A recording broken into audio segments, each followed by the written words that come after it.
Assalamualaikum warahmatullahi wabarakatuh. Kembali lagi bersama saya Heni Emiati. Saya calon guru penggerak angkatan 9 dari SDN 3 Japura Kidul, Kabupaten Cirebon. Di sini saya akan memaparkan diseminasi kegiatan aksi nyata mengenai budaya positif di sekolah. Bismillahirrahmanirrahim. Assalamualaikum warahmatullahi wabarakatuh. Waalaikumsalam warahmatullahi wabarakatuh. Selamat siang Bapak Ibu. Salam sejahtera untuk kita semua. Bapak Ibu, apa kabar semuanya? Alhamdulillah baik. Luar biasa antusias sekali ya Bapak Ibu. Saya ucapkan terima kasih untuk Bapak Ibu yang sudah hadir pada kesempatan kali ini. Perkenalkan, nama saya Heni Emiati. Pada kesempatan kali ini, saya sebagai moderator sekaligus narasumber, saya akan memaparkan diseminasi kegiatan pendidikan program guru penggerak mengenai budaya positif di sekolah. Sebelum memulai kegiatan diseminasi, kita terlebih dahulu menyanyikan lagu Indonesia Raya. Untuk Bapak Ibu, diharapkan berdiri, kita akan menyanyikan lagu Indonesia Raya bersama-sama.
Terima kasih Bapak Ibu, silakan duduk kembali. Bapak Ibu yang saya hormati, di sini saya sebagai moderator sekaligus narasumber, izinkan saya memaparkan materi mengenai budaya positif, yaitu sebagai tugas dari pendidikan guru penggerak angkatan 9. Saya sendiri dari SDN 3 Japura Kidul, Kabupaten Cirebon. Nah, SBK-nya saya akan menyapa Bapak Ibu semua di sini. Jadi ketika saya bilang Bapak Ibu apa kabar, Bapak Ibu bilang alhamdulillah saya sehat, saya hebat, saya kuat. Yes, gitu ya. Oke Bapak Ibu semuanya siap? Ya. Kita latihan dulu ya. Bapak Ibu apa kabar? Alhamdulillah saya sehat, saya hebat, saya kuat. Yes. Saya sehatnya begini ya Bapak Ibu ya. Saya kuat. Saya hebat, saya sehat, saya hebat, saya kuat. Gitu ya. Bapak Ibu semuanya apa kabar? Alhamdulillah saya sehat, saya hebat, saya kuat. Yes. Oke, baik. Hebat ya semuanya. Masih semangat ya Bapak Ibu? Semangat, alhamdulillah. Ini ada video pembelajaran. Nanti di akhir video kita refleksikan. Silakan Bapak Ibu saksikan video ini.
Mungkin hari ini kita tidak berangkat, Pak. Mari kita mulai belajar saja.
untuk menegakkan peraturan ya Bu ya, untuk mengajarkan kedisiplinan pada anaknya, pada murid-muridnya. Tentunya itu suatu nilai yang baik sebetulnya. Hanya menurut saya penerapan kedisiplinannya itu dengan menggunakan hukuman yang dilakukan di dalam kelas di depan siswa yang lainnya, menurut saya itu kurang etis ya, karena dampaknya siswa tersebut tadi kena bullying ya, kena pembulian dari teman-temannya, kemudian siswa tersebut juga merasa tidak nyaman dan bisa berdampak trauma akhirnya. Kemudian menurut saya mungkin ada baiknya guru tersebut untuk memanggil siswa tersebut untuk ditanya di ruangan tertentu, kemudian diminta anak tersebut untuk menjelaskan alasannya. Tadi yang saya lihat di situ guru tersebut tidak mau mendengarkan alasan dari anak tersebut. Mungkin itu saja dari saya Bu. Terima kasih. Assalamualaikum warahmatullahi wabarakatuh. Terima kasih Ibu Novi atas refleksi yang sudah diberikannya. Jadi betul sekali ketika ada anak bermasalah atau di sini adalah kasusnya terlambat datang ke sekolah, kita sebagai ibu itu tidak boleh langsung menjudge atau menghukum si anak tersebut. Jadi kita perlu mengetahui apa penyebab atau alasan anak tersebut kenapa terlambat ke sekolah. Nah, apalagi di sini ternyata alasannya itu adalah bapaknya sakit sampai beliau meninggal. Nah, kemudian kita pun harus bisa membimbing anak-anak kita atau teman-teman anak tersebut bahwa ketika ada yang di sini bermasalah atau terlambat datang ke sekolah, kita jangan membiarkan anak-anak yang lain itu jadi menghukum. Nah, seperti itu tidak boleh. Ya, jadi kita sebagai guru pun harus dapat membimbing dan menuntut anak-anak dengan baik. Ini diseminasi pendidikan guru penggerak budaya positif di sekolah. Tujuan pembelajarannya yaitu untuk peserta dapat memahami pembelajaran dan dapat menerapkan konsep inti dari modul budaya positif. Adapun agenda kegiatannya, yang pertama pembukaan dan perkenalan yang tadi sudah disampaikan di awal, kemudian presentasi konsep, yang ketiga tanya jawab, yang keempat refleksi. Budaya positif. Konsep inti mengenai budaya positif di sini ada 6, yaitu disiplin positif dan nilai-nilai kebajikan. Kemudian teori motivasi, hukuman dan penghargaan, kemudian restitusi. Yang ketiga keyakinan kelas, yang keempat kebutuhan dasar manusia dan dunia berkualitas. Yang kelima 5 posisi kontrol, yang keenam segitiga restitusi.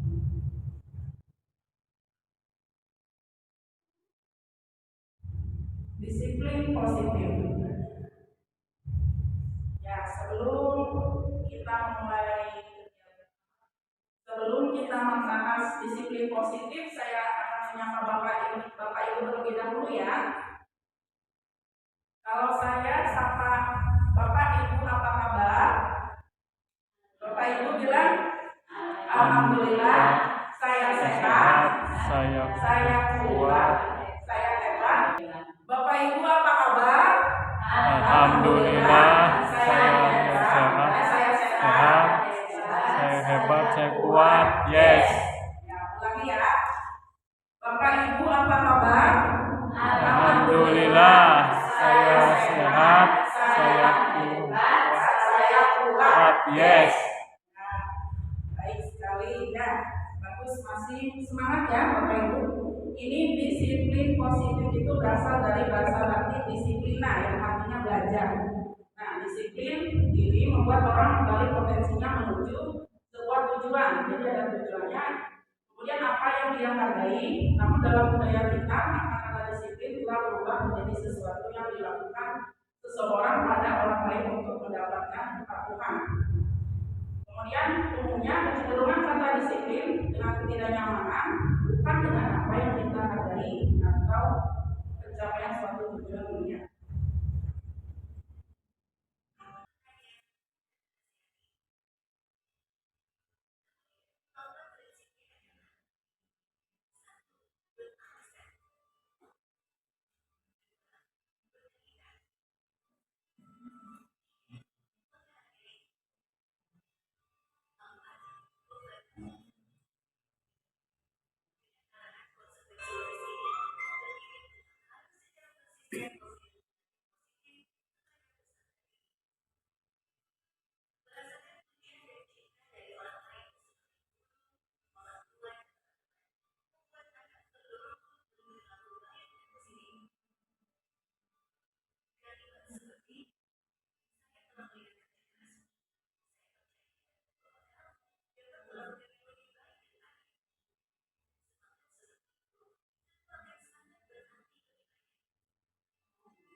tadi barusan video pembelajaran mengenai disiplin positif. Ya, jadi disiplin positif itu sangat penting kita terapkan kepada anak didik kita di sekolah ini, Bapak Ibu. Karena apa? Karena dapat menumbuh kembangkan suatu nilai-nilai kebajikan, yaitu nilai-nilai yang sesuai dengan profil pelajar Pancasila. Masih ingat ya Bapak Ibu, apa saja nilai-nilai profil pelajar Pancasila itu? Nah, ada nanti di sini. Yang pertama apa? Beriman, bertakwa, dan kepada Tuhan yang Maha Esa. Kemudian bergotong royong, mandiri, berkala kritis, ya. Kemudian kreatif, inovatif, berkebinekaan global, sebagai guru bisa mengembangkan nilai-nilai kebajikan, nilai yang sesuai dengan profil pelajar Pancasila. Nah, ini adapun nilai-nilai kebajikan adalah nilai yang disepakati bersama, lepas dari suku bangsa, agama, bahasa maupun latar belakangnya. Nilai-nilai ini merupakan payung besar dari sikap dan perilaku kita, atau nilai-nilai ini merupakan fondasi kita berperilaku. Nilai-nilai kebajikan adalah sifat-sifat positif manusia yang merupakan tujuan mulia yang ingin dicapai setiap individu. Seperti yang telah dikemukakan oleh Dr. William Glasser pada teori kontrolnya, yaitu menyatakan bahwa setiap perbuatan memiliki suatu tujuan, dan selanjutnya menurut Diana Dosen mengemukakan bahwa dengan menaikkan nilai-nilai kebajikan yang diyakini seseorang, maka motivasi intrinsipnya akan terbangun sehingga menggerakkan motivasi dalam diri kita untuk dapat mencapai tujuan yang diinginkan. Nah, ini ya yang tadi kita singgung bahwa profil pelajar Pancasila itu ada beriman, bertakwa kepada Tuhan yang Maha Esa, dan berakhlak mulia, kemudian mandiri, kemudian bernalar kritis, berkebinekaan global, bergotong royong, dan kreatif. Nah, ini adapun teori motivasi. Teori motivasi. Nah, ini ada pertanyaan untuk kita semua ya, Bapak Ibu. Mari kita tanyakan ke diri kita sendiri ya, Bapak Ibu, bagaimana kita berperilaku? Mengapa kita melakukan segala sesuatu itu? Apakah kita melakukan sesuatu itu karena adanya dorongan dari lingkungan atau dorongan dari orang lain? Nah, terkadang kita melakukan sesuatu itu karena kita menghindari rasa sakit atau ketidaknyamanan. Nah, terkadang kita juga melakukan sesuatu itu untuk mendapatkan apa yang kita mau. Ini ya, teori motivasi. Masih tentang teori motivasi ya, Bapak Ibu. Di sini ada teori motivasi perilaku manusia itu dibedakan menjadi dua. Ada eksternal dan ada internal. Nah, eksternal itu berarti motivasi yang berasal dari luar ya, Bapak Ibu. Dari luar itu contohnya begini, untuk menghindari ketidaknyamanan atau hukuman. Nah, di sini apa yang akan terjadi apabila saya tidak melakukannya? Jadi ini termasuk ke motivasi eksternal, yaitu untuk menghindari hukuman. Kemudian yang kedua, untuk mendapatkan imbalan dari orang lain atau institusi.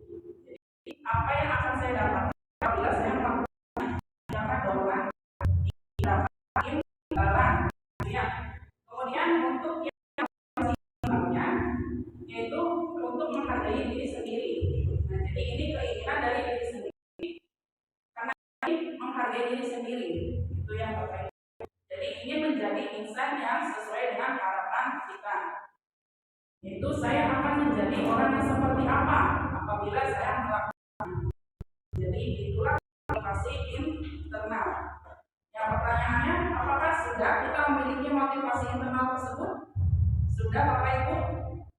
Insya Allah sudah ya Bapak Ibu ya. Jadi ketika kita melakukan suatu kebaikan itu tidak hanya karena ingin mendapat imbalan atau menghindari hukuman, kita pun perlu adanya motivasi dalam diri kita. Seperti itu ya Bapak Ibu.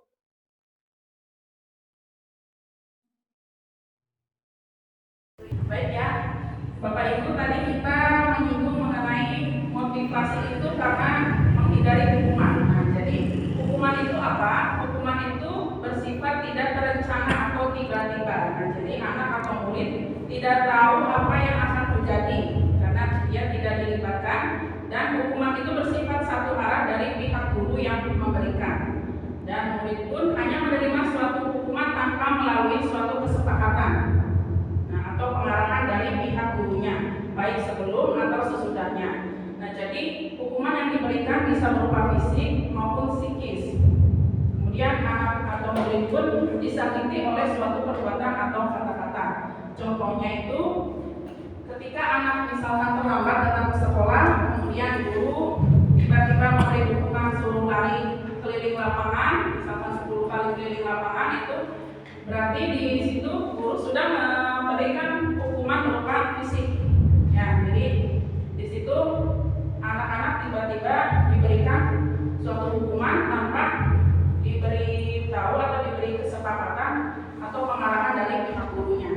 Nah, kemudian untuk yang psikisnya itu misalkan ketika guru menghina atau misalkan mengatakan bahwa anak itu bodoh atau misalkan anak itu tidak berguna.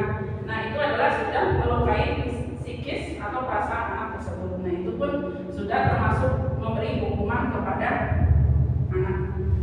anak didiknya.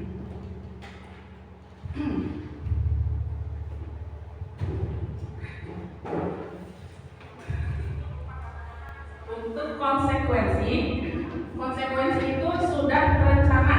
Nah, jadi bedanya dengan yang tadi hukuman, ini konsekuensi itu sudah terencana, Bapak Ibu. Jadi sudah terencana dan sudah disepakati bersama dengan muridnya. Karena di sini sudah disetujui oleh murid dan guru. Umumnya bentuk-bentuk konsekuensi itu dibuat oleh pihak guru atau sekolah. Nah, dan murid sudah mengetahui sebelumnya bahwa konsekuensi yang akan diterima bila ada pelanggaran. Nah, kemudian pada konsekuensi murid tetap dibuat tidak nyaman untuk jangka waktu pendek. Konsekuensi biasanya diberikan berdasarkan suatu data yang umumnya dapat diukur. Nah, ini berarti berupa peraturan di sekolah ya, Bapak Ibu. Jadi peraturan di sekolah atau tata tertib di sekolah. Mungkin ketika si anak ada melanggar atau ada pelanggaran, nah jadi nanti ada konsekuensinya. Misalkan terlambat datang ke sekolah, kemudian konsekuensinya itu misalkan membersihkan lingkungan sekolah atau membersihkan kamar mandi atau WC. Nah, itu bisa berupa konsekuensi. Jadi ada kesepakatan yang disepakati bersama antara murid dan guru. Ini kemudian perbedaan hukuman dan konsekuensinya. Di sini hukuman itu bisa menyakitkan. Ya, jadi menyakitkan itu harus terjadi, itu hukuman. Kalau konsekuensi itu sesuatu harus terjadi. Kemudian hukuman itu membuat anak sakit, baik fisik maupun hati atau perasaan untuk jangka waktu lama. Jadi ini akan membuat trauma si anak tersebut. Kemudian konsekuensi itu membuat anak merasa tidak nyaman dalam jangka waktu pendek. Nah, bedanya kalau konsekuensi itu hanya dalam jangka waktu pendek, kalau hukuman itu bisa jangka waktunya lama. Ya, jadi misalkan ketika anak dihukum waktu SD-nya, itu akan berakibat ketika dia nanti sampai dewasa nanti gitu. Jadi masih mengenang gitu, masih membuat trauma si anak tersebut, seperti itu. Kemudian untuk hukuman itu anak akan membenci kedisiplinan. Nah, ini efek buruknya itu adalah si anak itu akan membenci kedisiplinan. Sedangkan untuk konsekuensi anak akan lebih menghargai kedisiplinan. Nah, terus hukuman itu sangat memaksa. Ini paksaan. Nah, kemudian konsekuensi itu adalah stimulus atau tanggapan. Kemudian mendorong anak menyakiti diri sendiri, itu hukuman. Kemudian konsep diri yang buruk, anak belajar untuk menyembunyikan kesalahan, dan anak merasa marah, merasa bersalah, dipermalukan, merasa tak dihargai, itu adalah hukuman. Sedangkan untuk konsekuensinya mendorong anak agar mudah menyesuaikan diri. Ya, contohnya dengan tidak terlambat ke sekolah atau membuang sampah pada tempatnya, itu adalah peraturan dan nantinya akan berupa konsekuensi. Terus konsep dirinya akan lebih baik, kemudian anak belajar untuk mematuhi peraturan. Tapi di sini anak kehilangan hak, karena misalkan hak untuk terlambat, gitu, seperti itu. Nah, kemudian dibuat tidak nyaman karena peraturan itu mengikat, jadi agar anak tertib dan diasingkan untuk sementara waktu.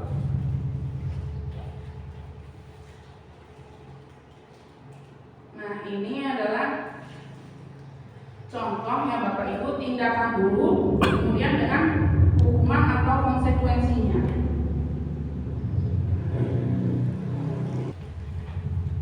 Nah, ini adalah contoh tindakan guru kemudian dengan hukuman atau konsekuensinya.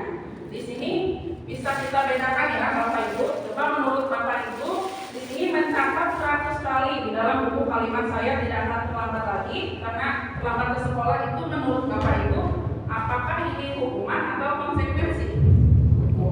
Hukuman, ya betul sekali. Ini adalah hukuman ya Bapak Ibu. Kemudian lari mengelilingi lapangan basket 2 kali karena terlambat hari di sekolah. Hukuman atau konsekuensi? Hukuman, ya betul. Ini adalah hukuman. Kemudian murid diminta untuk push up 15 kali karena tidak menggunakan masker ke sekolah. Hukuman, ya ini sudah jelas ya, push up itu adalah hukuman fisik. Nah, kemudian menggantikan kertas tugas teman yang telah dicoret-coret. Konsekuensi, ya karena ini berupa tanggung jawab anak karena sudah mencoret-coret kertas milik temannya. Ya, kemudian membersihkan tumpahan air di meja tulis karena tersenggol pada saat belajar. Konsekuensi, betul ya. Jadi di sini membersihkan tumpahan air karena apa? Membasahi meja tulisnya, begitu ya. Kemudian meminta murid tidak mengenakan sepatu seharian di sekolah karena tidak mengenakan sepatu hitam. Hukuman, ya betul. Jadi anak tidak mengenakan sepatu seharian itu akan melukai atau mungkin memberi hukuman fisik pada kakinya, gitu ya. Kemudian lari mengelilingi lapangan basket 2 kali karena terlambat 10 menit untuk pelajaran PJOK. Konsekuensi, ya betul. Nah, ini konsekuensinya kenapa? Karena di sini pelajaran PJOK. Ya, jadi meskipun mengelilingi lapangan basket 2 kali, tapi ini saat pelajaran PJOK dan terlambatnya pun 10 menit. Gitu ya, Ibu. Jadi sudah paham ya bedanya antara hukuman dengan konsekuensi ya. Ya.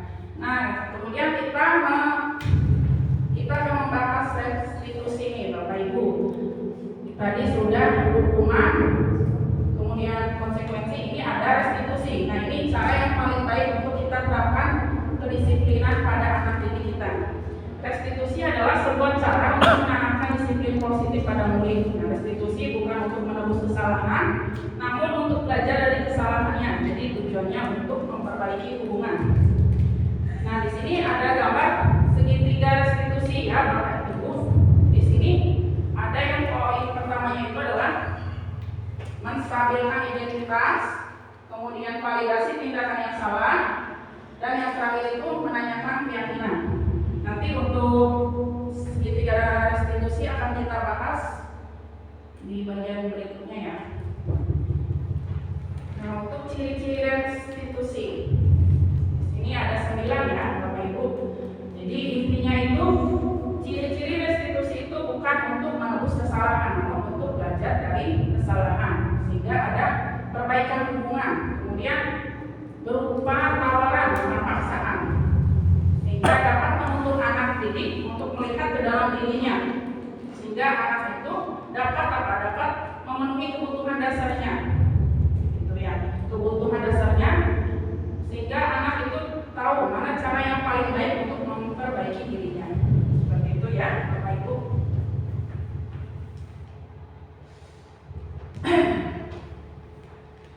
Oh ya, saya sapa lagi Bapak Ibu ya. Sepertinya sudah pada ngantuk. Supaya lebih semangat dan tidak ngantuk lagi ya Bapak Ibu. Coba Bapak Ibu semuanya apa kabar? Alhamdulillah, saya sehat, saya kuat. Yes. Ya, bagus sekali Bapak Ibu. Nih, sekarang kita ke bagian keyakinan kelas, hukuman dan penghargaan. Di sini mungkin kita sudah membuat kesepakatan kelas ya Bapak Ibu, atau keyakinan kelas. Keyakinan kelas itu apa? Keyakinan kelas itu untuk mendukung motivasi intrinsik anak didik kita. Nah, kembali ke nilai-nilai keyakinan-keyakinan yang lebih menggerakkan seseorang dibandingkan mengikuti serangkaian peraturan-peraturan. Nah, ini ada ini ya. Jadi keyakinan kelas itu berasalnya dari peraturan kelas dulu ya Bapak Ibu. Dari peraturan kelas yang sudah disepakati oleh guru-guru dan kepala sekolah. Kemudian guru-guru membuat keyakinan kelas atau kesepakatan kelas bersama murid-murid di kelasnya. Nah, akhirnya akan terbentuk lingkungan positif. Di lingkungan positif di sekolah. Nah, kemudian muncullah atau nantinya akan adanya budaya positif di sekolah.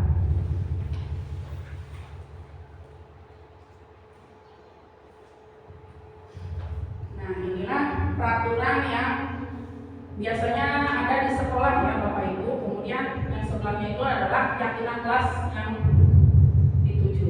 Nah, di sini peraturannya yaitu selalu kembalikan buku ke tempatnya. Itu adalah keyakinan kelasnya, tanggung jawab. Itu. Kemudian yang kedua, dilarang mengganggu orang lain. Ini ada nilai atau keyakinan kelasnya adalah menghormati orang lain dan diri sendiri. Kemudian hadir di sekolah 15 menit sebelum pembelajaran dimulai adalah menghormati orang lain, komitmen pada tujuan atau berkomitmen.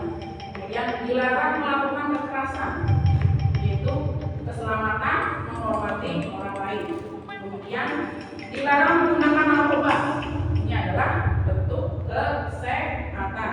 Kemudian bergantian atau menunggu giliran, itu adalah menghormati orang lain dan kesabaran. Kemudian menggunakan masker, yaitu kesehatan dan keselamatan. Kemudian yang terakhir, jangan berlari di kelas atau koridor, yaitu keselamatan dan keamanan. Nah, ini adalah contoh keyakinan kelas. Ini ada kesepakatan kelas 6 ya. Di sini ada selalu menjaga kebersihan kelas, kemudian saling menghargai dan menghormati. Kemudian yang keyakinan kelas 9C ada budaya 5S. Nah, budaya 5S apa saja Bapak Ibu?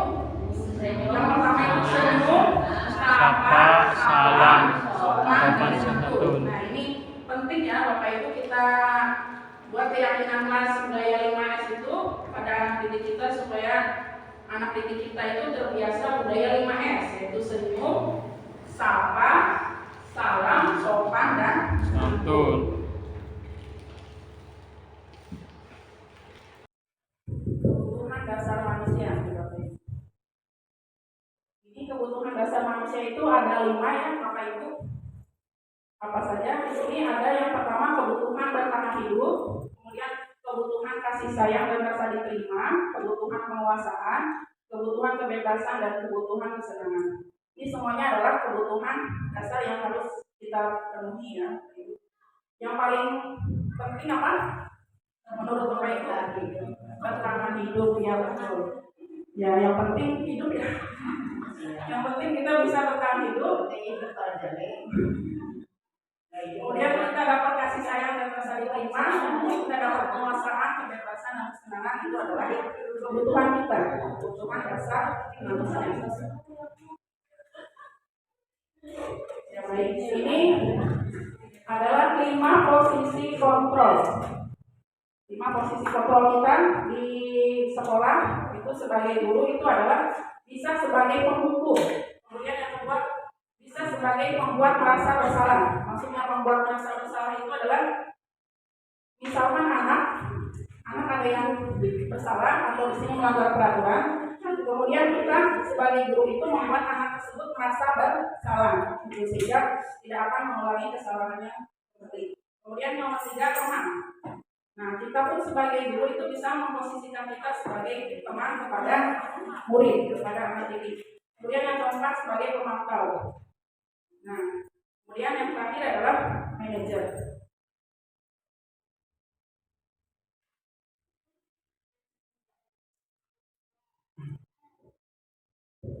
Ini ada video pembelajaran mengenai 5 posisi kontrol kita sebagai guru. Salam bahagia ibu dan bapak guru hebat. Dalam penerapan disiplin positif restitusi, salah satu program yang dikembangkan adalah 5 posisi kontrol. Dengan kontrol dalam restitusi adalah proses perjalanan seorang didik agar dapat mengenali dirinya. Pada video kali ini, kita akan membahas tentang 5 posisi kontrol dan dikembangkan oleh Diane Foster dan John Penerapan.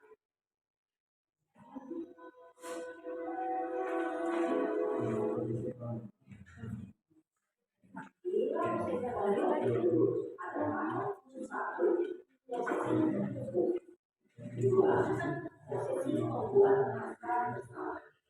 3. Posisi tenang. 4. Posisi pemantau atau monitor. Dan 5. Posisi manajemen. Untuk lebih memahami 5 posisi tersebut, mari kita saksikan kasus Nader dan penambahan hati kedua murid di sekolah dan melihat bagaimana 5 posisi kontrol dalam menghadapi masalah tersebut. Posisi yang pertama itu posisi penghukum.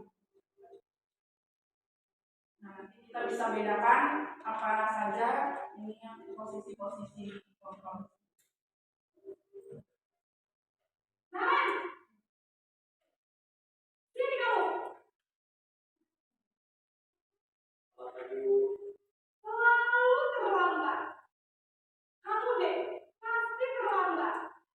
Aku, saya, Apa? Apa coba? Alasan kamu apa lagi? Rasa mesti kamu tidak terlambat? Malas sekali ya kamu jadi anak. saya, Dasar pemalas. Gak kapok-kapok sih kamu. Sudah berapa kali terlambat? Sana, kamu keliling lapangan basket 2 kali. kenapa saya harus ke lapangan basket, Bu? Kenapa? Kamu melawan ibu. Berani-beraninya jawab. Sudah terlambat, masih berani jawab pula. Sekarang, keliling lapangan basket 5 kali sekalian. Biar kapok. Cepat. Pergi sana ke lapangan basket. Posisi penghukum biasanya berbicara dengan nada tinggi, menghakimi, menunjuk-nunjuk, menyakiti, dan menyindir. Hukuman bisa berupa fisik maupun psikis. Ibu dan bapak guru hebat. Dampak yang terjadi pada murid ketika guru berada pada posisi penghukum adalah murid cenderung akan memberontak, bahkan menyimpan dendam.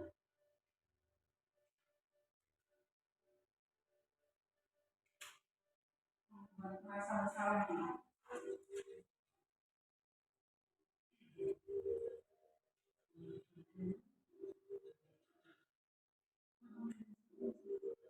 Jadi itu kasusnya masih sama, ya cuma posisi gurunya saja yang berbeda. Posisi kontrol Antara penghukum dan bersalah nanti. Iya. Naren, kamu kenapa terlambat lagi, nak? Ya Tuhan, Naren. Kamu senang ya bikin ibu susah ya? Kalau kamu terlambat lagi, nanti ibu yang ditegur bapak kepala sekolah, nak. Disangka ibu tidak bisa membina kamu. Duh, gimana ini? Maaf, Bu. Duh, Gusti Naren.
lama udah takut masih lama udah.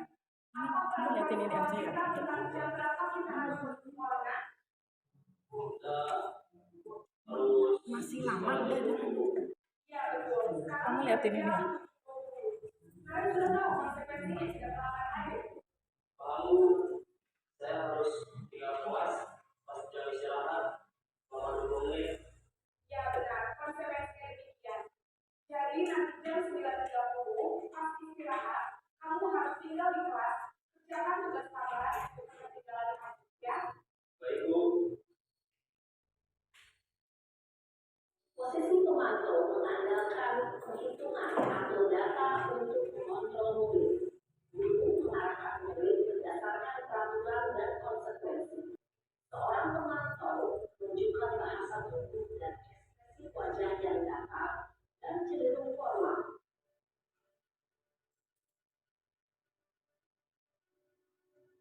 Posisi manajer ya Bapak Ibu. Ini yang disarankan oleh kita sebagai guru ya Bapak Ibu. Jadi kita sebaiknya ada di posisi sebagai manajer.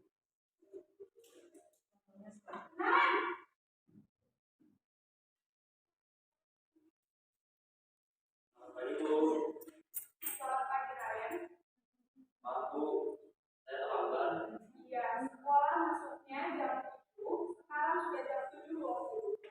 Jadi sekarang bagaimana ini kalian? Maaf, Bu. Saya lupa start alarm saya semalam. Baiklah, menurut kamu, keyakinan sekolah yang mana yang perlu ditingkatkan? Hari sendiri dan orang lain mungkin ya, Bu. Jadi, apakah kalian meyakini prinsip saling menghormati tersebut? Ya, Bu. Saya meyakininya. Apakah kalian bersedia memperbaiki masalah keterlambatan ini? Bersedia, Bu. Bagaimana kalau akan memperbaiki masalah keterlambatan ini? Saya akan coba untuk tidak lupa menyetel alarm saya, Bu. Baik, kalau kalian mau mencoba di rumah, ada orang yang kira-kira bisa bantu mengingatkan tidak? Ada, Bu.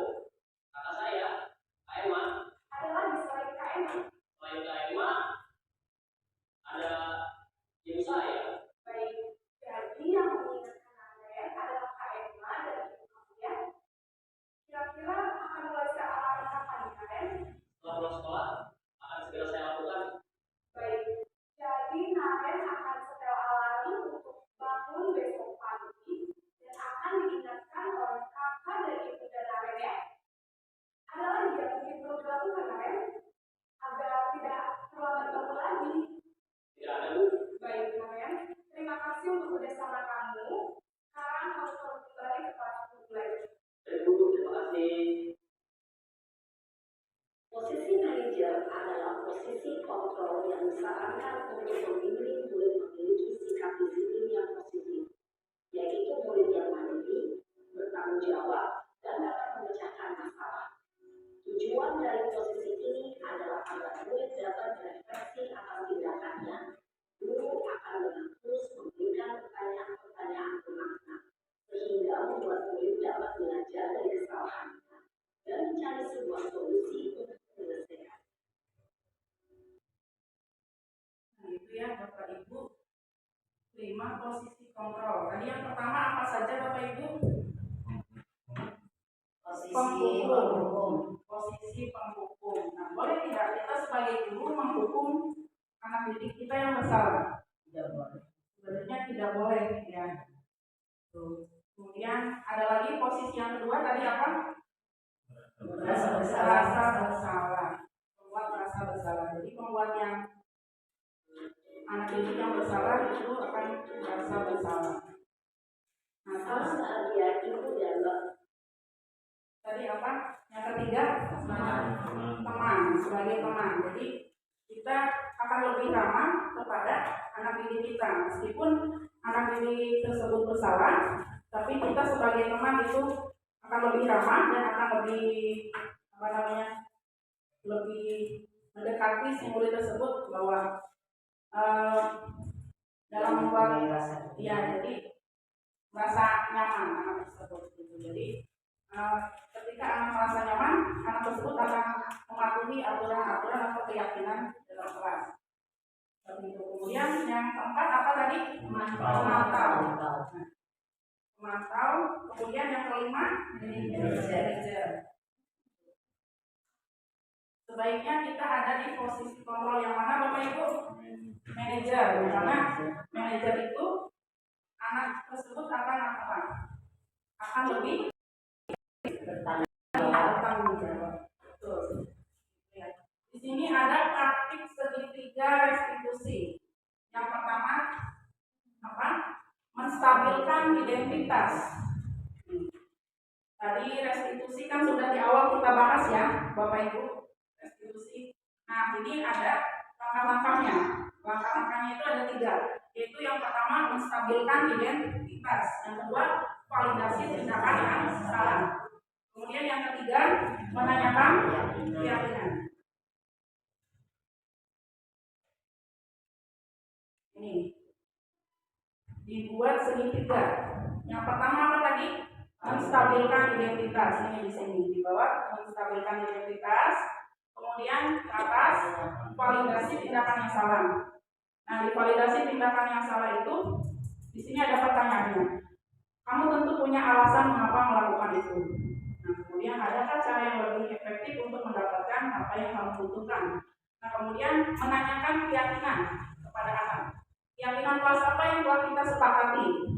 Gitu. Kemudian apa yang kamu inginkan atau kamu ingin menjadi orang yang seperti apa? Ini ada video mengenai penerapan segitiga restitusi.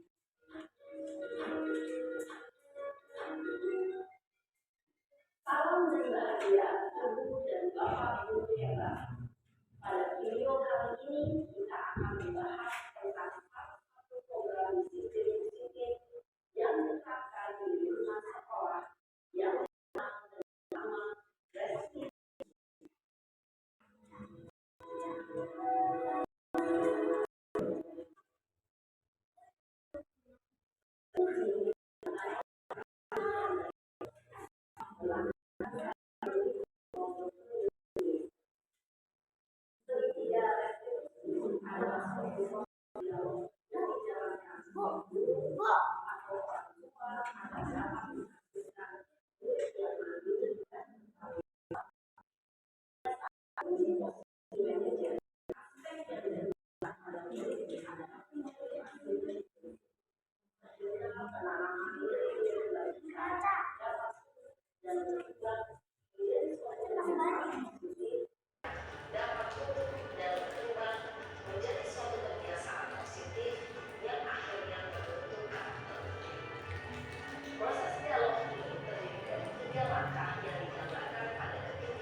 Jadi guru dan murid di sini dapat memperbaiki masalah tersebut. Baru saja kita menyaksikan contoh bagaimana seorang guru berada dalam posisi manajer menggunakan penerapan segitiga restitusi.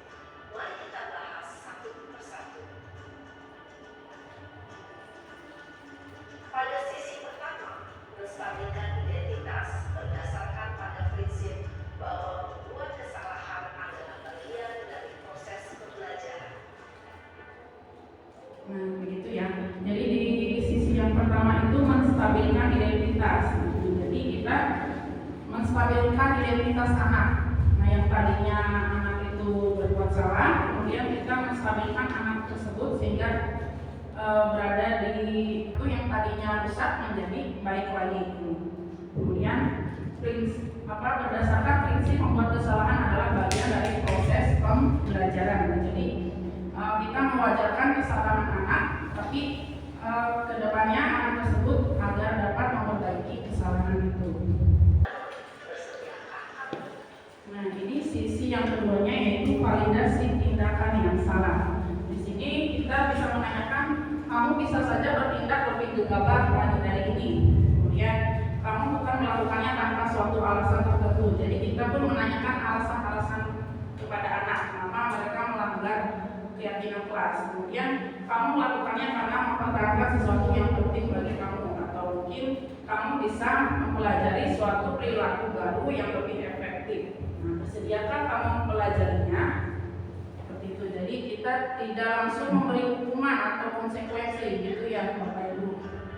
Selanjutnya, telah divalidasi dan Nah, kemudian sisi yang ketiga itu menanyakan keyakinan. Di sini sebagai kontrol atau menyatakan bahwa pada dasarnya kita termotivasi secara intrinsik. Kemudian saat perilaku telah divalidasi dan identitas sukses telah stabil, maka murid telah siap mengaitkan keyakinannya dengan tindakan yang salah. Nah, kemudian identitas sukses telah stabil, maka murid telah siap mengaitkan keyakinannya dengan tindakannya yang salah, dan pemikirannya telah bergeser ingin menjadi orang yang jujur. Pertanyaan-pertanyaan Nah, ini pertanyaan yang dapat diajukan pada sisi ketiga yaitu sebagai keluarga kelas apa yang kita yakini. Nah, nilai-nilai apa yang telah kita sepakati. Kemudian seperti apa gambaran sebuah kelas yang ideal bagi kamu. Nah, kamu ingin menjadi orang seperti apa?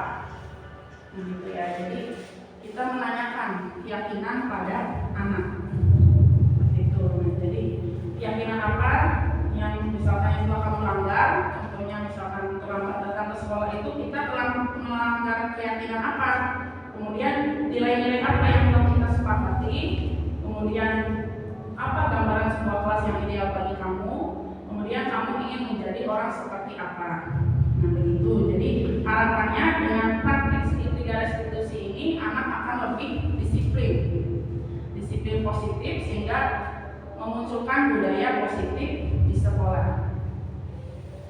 Nah, terakhir ini kesimpulannya Bapak Ibu, bahwa budaya positif itu perlu kita tanamkan pada anak didik kita. Dengan disiplin positif kita dapat menerapkan nilai-nilai kebajikan yang selalu kita terapkan dalam pendidikan dan dalam pembelajaran yang berpihak pada peserta didik. Jadi, melalui penguatan profil pelajar Pancasila dan praktik penerapan restitusi. Nah, tadi restitusi itu adalah sebuah cara menanamkan disiplin positif pada murid yang berfokus pada solusi dari permasalahan. Jadi, seperti itu ya. Karena ketika ada anak yang bermasalah itu, kita jangan menghukumnya atau jangan mencelanya, tapi kita fokus pada solusi dari permasalahan. Begitu ya Bapak Ibu. Terima kasih. Oke, sebelum kita melanjutkan ini saya ingin menyapa lagi Bapak Ibu. Bapak Ibu apa kabar? Alhamdulillah.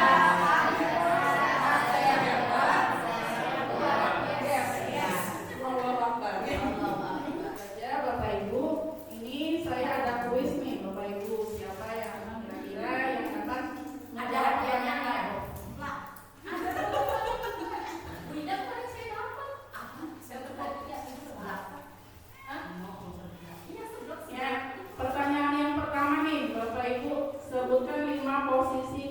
kontrol guru dan posisi kontrol apa yang paling baik? Ya, boleh. Pak Gopur dulu kali, Pak Gopur yang paling pertama. Boleh.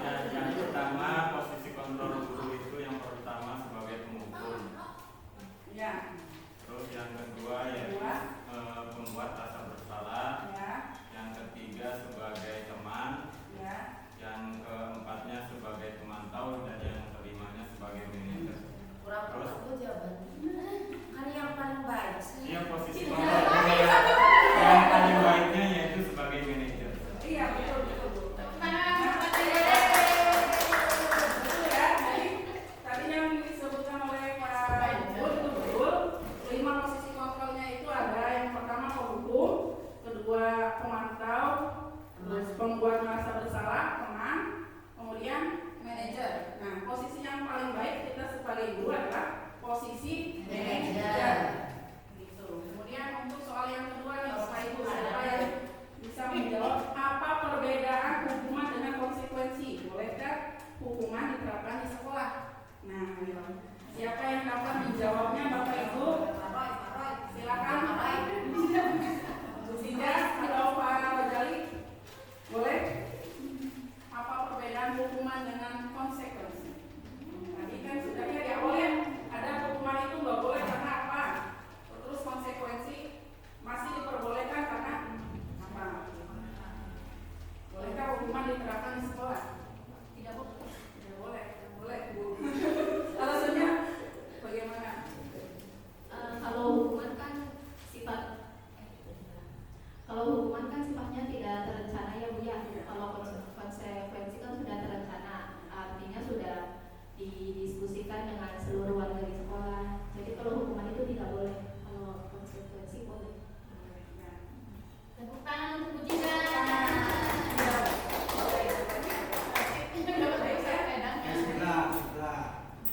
Jawabannya itu hukuman itu tidak terencana. Jadi tiba-tiba guru memberi hukuman, misalnya kamu suruh lari 20 meter. 20 kali lapangan, keliling lapangan gitu ya.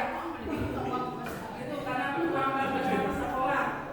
Itu namanya hukuman. Jadi memberi hukuman secara fisik gitu. Anak-anak tidak tahu kenapa alasannya. Kalau menurut saya itu Tiba-tiba sama-sama hukuman gitu ya. Kalau konsekuensi itu berarti menanamkan tanggung jawab pada anak tersebut. Itu misalkan tadi contohnya apa? Contohnya menyobek atau misalkan menghilangkan buku, itu nanti ada konsekuensinya, menggantikan buku atau mungkin jadi memperbaiki buku tersebut. Kemudian pertanyaan yang ketiga nih, Bapak Ibu, siapa yang dapat menjawab apa makna restitusi dan apa itu segitiga restitusi? Tadi barusan ya. Jadi makna restitusinya itu apa dan segitiga restitusi itu tadi apa saja?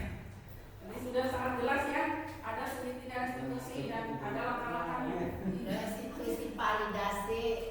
Boleh Bu Ida? Jadi tadi restitusi itu suatu cara atau strategi untuk menanamkan disiplin positif pada anak ya, Bapak Ibu. Jadi tidak langsung menghukum atau tidak langsung memberi konsekuensi, tapi ada cara atau cara mendekati anak supaya nanti kedepannya anak itu akan memperbaiki atau bertanggung jawab atas kesalahannya. Begitu ya Bapak Ibu. Nah tadi segitiga restitusinya itu apa yang pertama? Menstabilkan identitas, validasi tindakan yang salah, kemudian menanyakan keyakinan. Gitu ya. Oke, ini di penghujung acara. Bapak Ibu, ada pertanyaan kan dari Bapak Ibu semuanya? Ya, bos. Assalamualaikum warahmatullahi wabarakatuh. Saya masih kurang sedikit paham, kurang paham sedikit tentang perbedaan antara konsekuensi dan hukuman. Karena menurut saya konsekuensi juga sama sih hukuman ya, cuman mungkin jadi lebih jelas itu bagaimana maksudnya Bu Heni. Saya sebagai guru kurang sedikit paham tentang lebih jelas lagi maksudnya. Dengan konsekuensi konsekuensi. Ya baik. Terima kasih Bu Neni. Ya, terima kasih juga Bu Ida atas pertanyaannya. Jadi perbedaan hukuman dengan konsekuensi ya Bu ya. Nah, perbedaan hukuman dengan konsekuensi. Jadi bisa dilihat juga di sini bahwa hukuman itu sesuatu yang menyakitkan yang harus terjadi. Sedangkan konsekuensi itu sesuatu harus terjadi. Jadi di sini si anak itu membuat anak sakit, nah fisik maupun psikisnya gitu dalam jangka waktu yang lama. Jadi nanti akan membuat trauma pada anak gitu. Contohnya tadi yang di awal itu kan mempermalukan anak yang tadi di awal video di awal itu. Jadi ketika terlambat sekolah anak dipermalukan atau dihukum, nah itu adalah sebuah hukuman. Sedangkan konsekuensi ini membuat anak merasa tidak nyaman dalam jangka waktu pendek. Misalkan tidak mengerjakan tugas, kemudian guru akan memberi tugas yang lain seperti itu. Jadi ada konsekuensinya. Kemudian di sini kalau hukuman itu anak akan membenci kedisiplinan gitu. Jadi anak itu akan membenci kedisiplinan karena dia seperti dipaksa seperti itu. Nah jadi harus datang tepat waktu itu seperti dipaksa. Nah begitu, karena di sini ketika dia tidak menjalani disiplinan dia akan dihukum. Nah begitu. Kemudian kalau konsekuensi itu anak akan lebih menghargai disiplin. Nah jadi ada stimulus dan tanggapannya. Kemudian untuk konsep dirinya pun, kalau hukuman itu konsep dirinya buruk karena apa? Karena mendorong anak untuk menyakiti diri sendiri. Sedangkan untuk konsekuensi itu konsep dirinya baik karena mendorong anak agar mudah menyesuaikan diri. Seperti itu ya. Tadi ini juga contohnya sudah ya. Nah di sini juga ada contohnya. Ketika mencatat 100 kali di dalam buku kalimat saya tidak akan terlambat lagi, itu adalah hukuman. Nah ini mencatat 100 kali itu kan akan apa? Akan menghukum anak secara fisik. Bisa juga psikis ketika si anak itu malu karena dia menulis sebanyak ini ketika dilihat oleh teman-temannya. Kemudian lari mengelilingi lapangan basket 2 kali karena terlambat hadir di sekolah, itu hukuman. Nah mungkin kalau konsekuensi itu akan lebih baik daripada hukuman, gitu Bu ya. Nah kemudian konsekuensinya itu contohnya menggantikan kertas tugas kemana yang telah dicoret-coret. Nah, seperti itu. Jadi ada konsekuensi, jadi ada bentuk tanggung jawabnya si anak itu. Seperti itu. Jadi bukan hukuman, tapi bentuk tanggung jawab. Nah, bedanya seperti itu mungkin ya Bu ya. Ya, mungkin Bu bisa dipahami. Ya, terima kasih Bu Neni. Ya, sama-sama Bu. Ada lagi yang mau ditanyakan Bapak Ibu Guru? Atau boleh dari orang tua murid? Maka Ibu Novi. Assalamualaikum warahmatullahi wabarakatuh.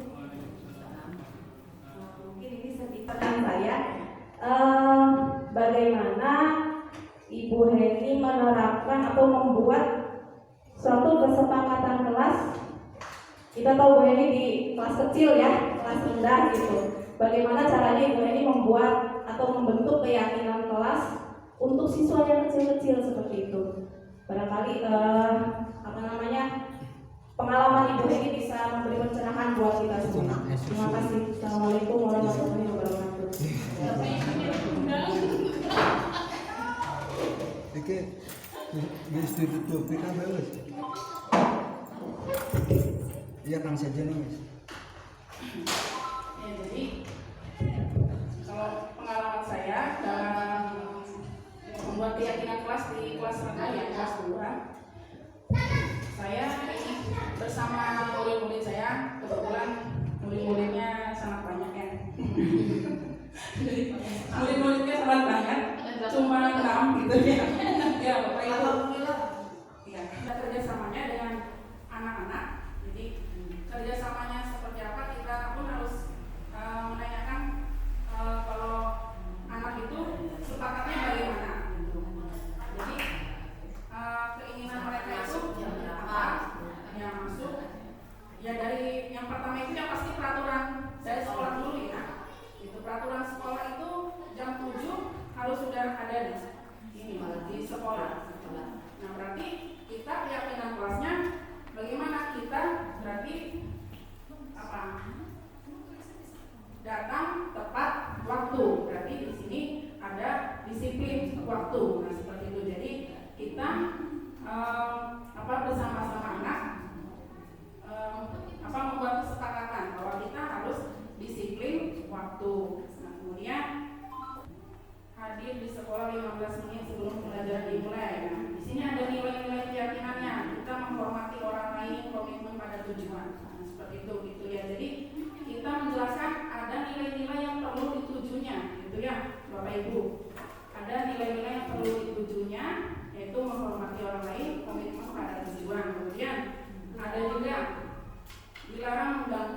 orang lain, karena ini bentuk apa? Bentuk menghormati orang lain dan diri sendiri.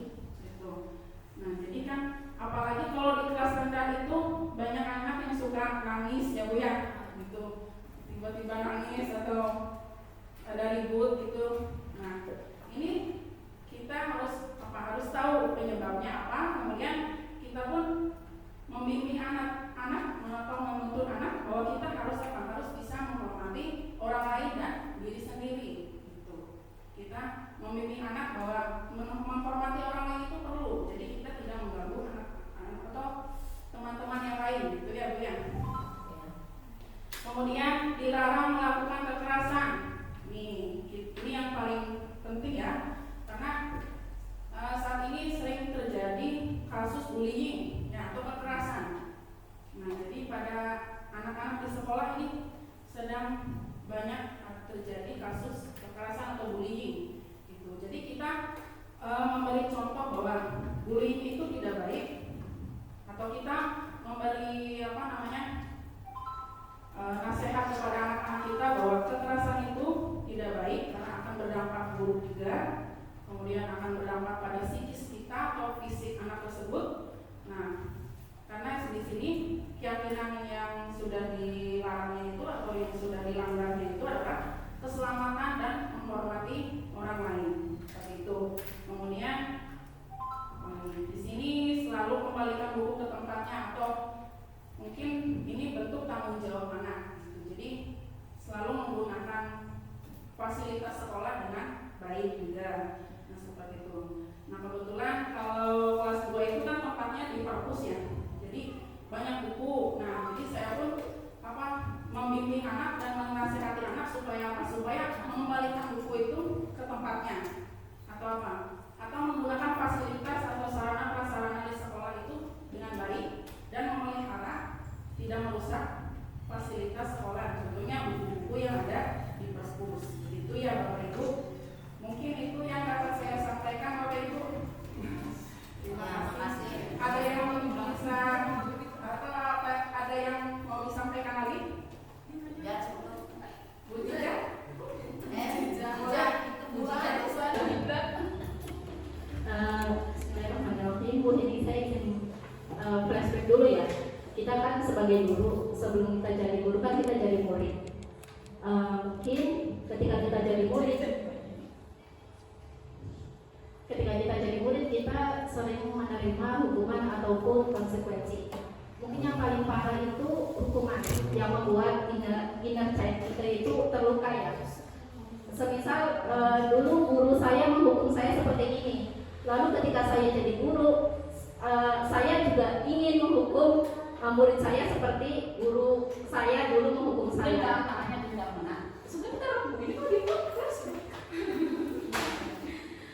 Itu kan sesuatu yang salah ya. Nah, bagaimana sih cara itu kan masuk dalam corporal punishment ya. Bagaimana mencegah corporal punishment ini terjadi pada kita sebagai pendidik atau sebagai guru? Itu yang pertama. Yang kedua, ini pertanyaan saya di skip ini pertanyaan titipan dari Bu Ani. Misal ketika ada anak yang malas berangkat sekolah, sebaiknya kita jangan menghukum dia karena akan ada banyak akibat yang tidak baik. Nah, menurut Bu Hedi, konsekuensi seperti apa yang harus saya berikan ke anak tersebut? Itu titipan dari Bu Ani. Konsekuensi seperti apa yang harus saya berikan? Terima kasih Bu Jija atas pertanyaannya. Bagus sekali pertanyaannya. Iya, sebelah lagi. Ya, jadi tadi hanya itu supaya kita tidak seperti balas dendam lagi gitu ya. Nah, jadi supaya kita tidak seperti guru kita yang dulu yang memberi hukuman tersebut mungkin begitu ya. Nah, jadi kita itu harus menerapkan apa? Seperti filosofi Ki Hajar Dewantara bahwa kita sebagai guru itu apa? Harus ingarso sungtulodo ing madya bangun karso tuturi adayani. Nah, jadi dari tiga itu kita perlu terapkan gitu. Kita apa? Di depan kita memberi contoh teladan yang baik. Kemudian yang kedua di tengah kita memberi semangat atau motivasi dorongan. Yang ketiga kita apa? Di belakang memberi dorongan, gitu ya Bapak Ibu. Nah, jadi kita itu perlu mendidik anak atau membimbing anak itu dengan baik, dengan apa? Memberi teladan atau contoh yang baik. Nah, jadi bukan hanya dengan tuntutan, ya tuntutan harus begini harus begitu, apalagi memberi hukuman ketika anak salah, tapi kita harus memberi contoh yang baik, seperti itu. Nah, jadi memberi hukuman itu tidak baik itu karena akan melukai fisik atau psikis anak, gitu. Itu akan membuat trauma pada anak. Misalkan ketika anak telat datang ke sekolah terus suruh lari, misalkan 50 kali keliling lapangan, nah itu akan melukai fisik anak atau anak itu akan tersakiti fisiknya, kemudian akan merasa malu, gitu, dilihat oleh teman-temannya. Nah, kemudian anak tersebut trauma, dia besoknya tidak mau masuk ke sekolah lagi karena malu dan sakit, gitu. Ya, jadi itu bentuk hukuman, itu tidak boleh. Nah, sedangkan kalau konsekuensi, ya kita menyambung ke pertanyaannya Bu Ani ya. Konsekuensi itu lebih ke tanggung jawab anak tersebut karena ada kesepakatan kelas, keyakinan kelas yang dilanggarnya itu misalkan terlambat, berarti anak tersebut melanggar kedisiplinan atau melanggar apa? Rasa tanggung jawab atau kesepakatan kelas. Nah, bisa dengan apa? Dengan membersihkan lingkungan sekolah. Misalkan dengan apa? Dengan mengambil sampah-sampah yang berserakan di halaman. Itu. Jadi lebih bermanfaat juga, lebih bermanfaat dan lebih membuat tanggung jawab anak itu lebih baik supaya apa? Tidak membuang sampah sembarangan. Ya. Atau bisa juga dengan apa? Dengan hafalan mungkin surat atau apa? Atau doa-doa sehari-hari mungkin, jadi lebih bermanfaat terhadap anak tersebut, gitu. Jadi kita pun perlu melihat sisi baik dari anak tersebut. Ya. Jadi tidak hanya sisi buruknya saja, kita pun perlu melihat sisi baik dari anak-anak. Jadi lebih baiknya mungkin di sepak bola mungkin anak itu. Ya kita perlu kembangkan gitu. Jadi ada bakat minat anak itu kita perlu kembangkan, perlu tahu sehingga akan adanya motivasi anak itu. Nah, mungkin yang tadinya sering terlambat atau bolos, mungkin nanti ketika kita akan melihat sisi baik anak tersebut, akan ada perubahan, gitu. Akan ada perubahan atau perbaikan dari anak tersebut, gitu. Jadi nanti anak itu mungkin akan merasa lebih dihargai, gitu, lebih dihargai oleh guru, oleh kita, gitu ya. Iya. Jadi anak itu lebih termotivasi, gitu. Jadi bukannya ke sekolah itu takut, tapi merasa senang karena sisi baiknya itu lebih dihargai, gitu ya. Ya, terima kasih Bapak Ibu. Mungkin itu saja ya Bapak Ibu. Sudah cukup, ada yang mau ditanyakan lagi? Cukup ya. Iya, ya, terima kasih banyak Bapak Ibu. Akhirnya kita selesai. Dalam kegiatan diseminasi materi pendidikan guru penggerak. Nah, mengenai budaya positif di sekolah, semoga ini menjadi bekal kita ya sebagai guru maupun sebagai orang tua dalam mendidik anak, ya anak didik kita. Karena ada anak didik kita itu suatu generasi yang harus kita kembangkan, yang harus kita majukan bersama. Seperti itu ya Bapak Ibu. Terima kasih saya ucapkan ya, kurang lebihnya saya mohon maaf. Ya, akhir kata wabillahi taufiq wal hidayah. Wassalamualaikum warahmatullahi wabarakatuh. Waalaikumsalam warahmatullahi wabarakatuh.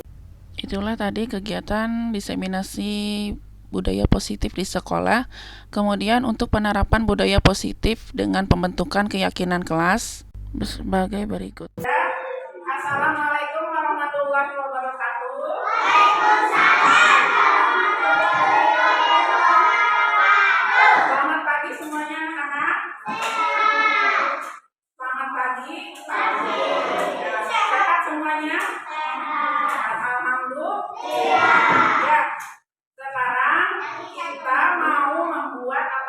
keyakinan kelas. Keyakinan kelas itu peraturan yang ada di kelas yang mesti kita patuhi. Ya. Contohnya misalkan budaya 5S. Nah, budaya 5S saja tahu.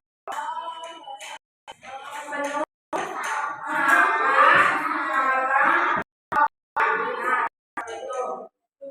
ya, contohnya 5S. Jadi kita harus menerapkan 5S dalam kehidupan sehari-hari. Ini nah, kemudian kalian tulis nih menurut kalian keyakinan apa saja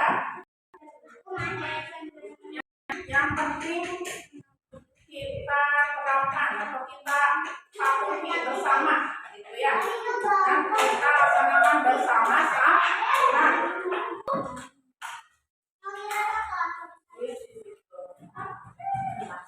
Ada yang mau kalian? Nanti yang sudah ditempel ke sini. Silakan tulis keyakinan kelas menurut kalian. Ya. Ya.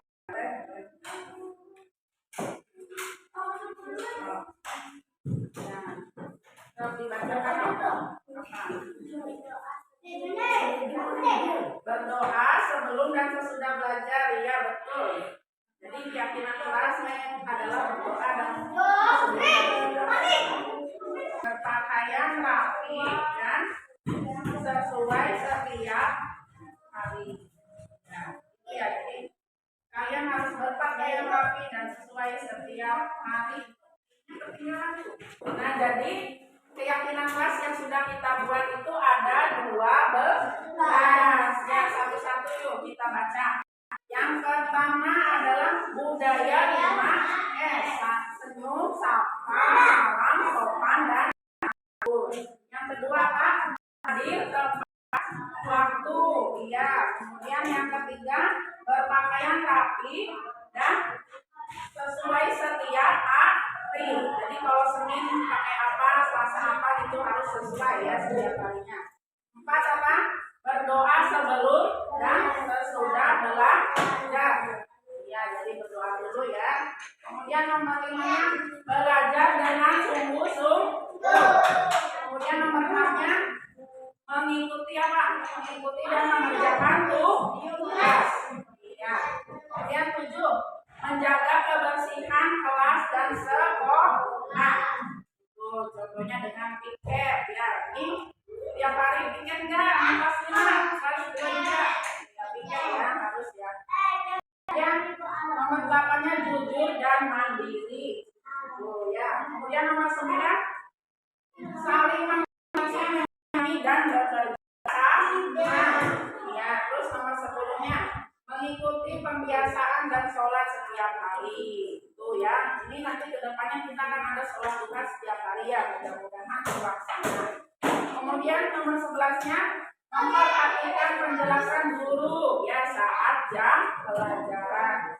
Nah, terakhir menggunakan fasilitas sekolah dengan baik. Terima kasih ya untuk kerjasamanya. Ini kerjasama kelas 2 dan kelas 5 hebat ya.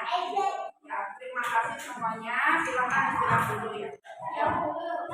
Ya, terima kasih. Assalamualaikum warahmatullahi wabarakatuh.